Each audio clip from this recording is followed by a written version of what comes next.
Okay, so now we're ready to start scoring, adding scores to the events.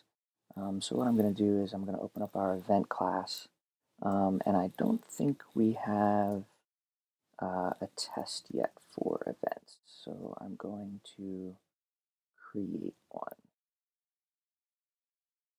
and that's going to need our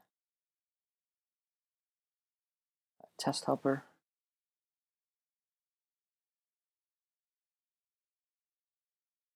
And it's going to live in the GitScore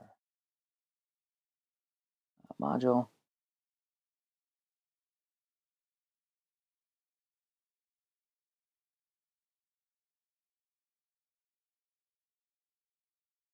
And the test that we want to write for this is that it assigns a score based on the type.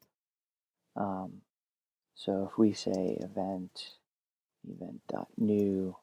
and we'll say the type is a watch event, then we want to assert that the event score is 1. Let's require event class, the test, and it should fail. Oh, can't find, oh, I've got the slash for test helper. Okay, it doesn't undefined method score for event. So let's see, how should we do this? Let's add a method called score. Okay, and it doesn't return anything. So now we need a place to get these scores from. The one way I'm thinking of doing that is we can provide a hash of all the different events where the event names are the keys, and then the score we want for each event would be the value for that, and then we can just look up in the hash based on the event type what it would look like. So that code is going to look like something like this. So ideally, at some point, probably the events will be stored either in a text file with all their values, with all their score values, or maybe a database or something like that. For now, I'm just going to hard code it. We'll make like a constant. It'll probably live. I'm thinking it'll live here in the event file because it's so closely tied to the events. And then later on, maybe we'll pull it out into a separate file, or maybe we'll use a database or something. I'm not sure. So, but for right now, the way we're going to calculate a score is we're going to say we're going to have some constant called scores, which is going to be a hash, and we're going to fetch the type, and that should return the score. So we're going to need a constant here called scores, and it's going to have a watch event, and its score value is going to be 1. So let's run this and see what happens. And the test passes. Okay. So now the next test I think we should write is that it will assign a score of 0 for unknown event. That way, if we have any events that are not in our score table, we're just going to assign them as a 0. So to do that, let's copy these lines up here, except this time we want our score to be 0, and we'll make this an unknown event. Let's run our test. Now it fails because there's no key for unknown event in our hash. So we're going to use the fetch methods block here and put a 0 in the block, and then if the key's not found, it's going to return 0. Okay, our test passes. So now we kind of have our scores, and we kind of have our events syncing up with scores.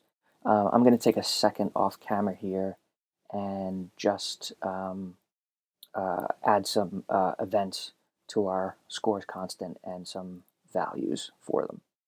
I'm going to do that in a second, and then I'll be right back.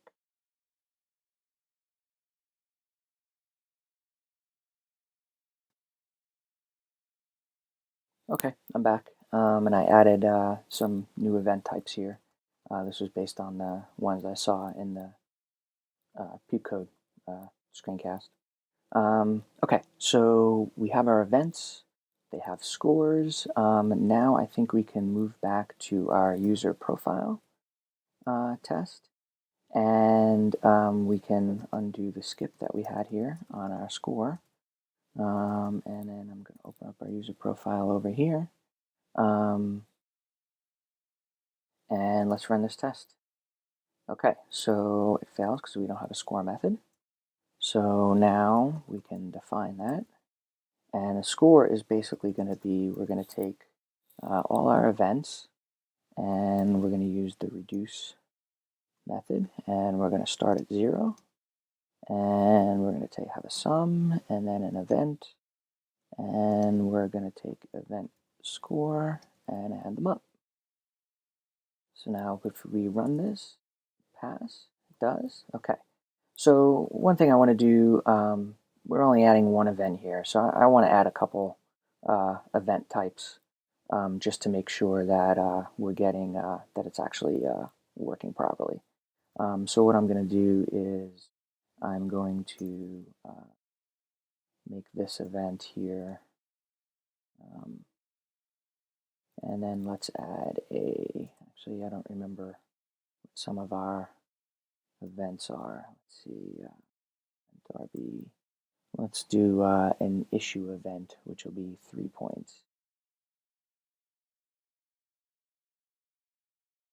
So we have a watch and an issue, so we should have 4. Let's run that, and it passes. All right. So with that in place, now I think we can go back to our app test. And now we actually want to say here that we get some type of score. And we don't know what that score is going to be yet because we need to adjust our fake GitHub up here. So let's pull off the profile, and we're going to say profile events. Let's add a new event, and it will be of type watch event.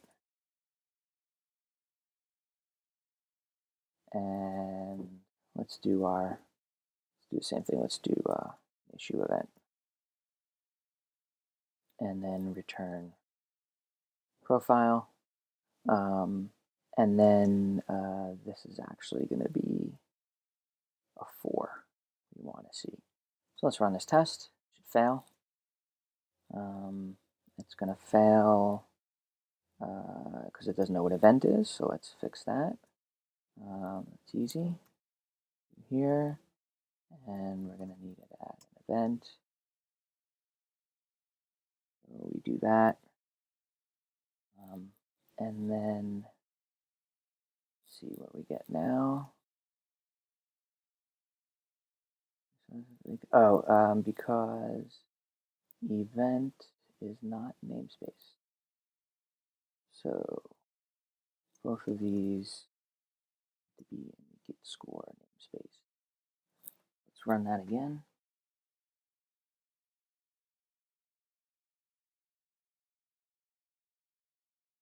And it fails because we have missing the score, right? We don't have the score. So, so let's go back to profile ERB, and let's just add, I don't know, use a p tag, I guess.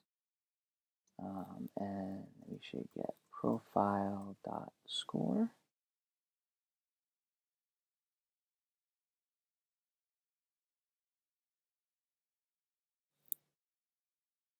And then if we run our test, pass. We should run all our tests now. They should all pass, and they do. Let's start our server. Okay. And if we go to page, we should see a score. Oh, we forgot to include our event. So in app RB, we also need event. Let's try that again. And there we go, and we get a score. Let's try somebody else. That, okay. All right, so now we have scores set up. There's a few more things I want to do. The error handling around the GitHub adapter isn't all that great. Actually, it's non-existent. So I want to beef that up a little bit. And then I think it'll also be nice to show the Gravatar image here on the page. And then I think it would also be pretty cool to show a listing of all the events on the page, and then have them link to the URL on GitHub. But I think I'm at time now for this screencast, so we'll see you in the next one.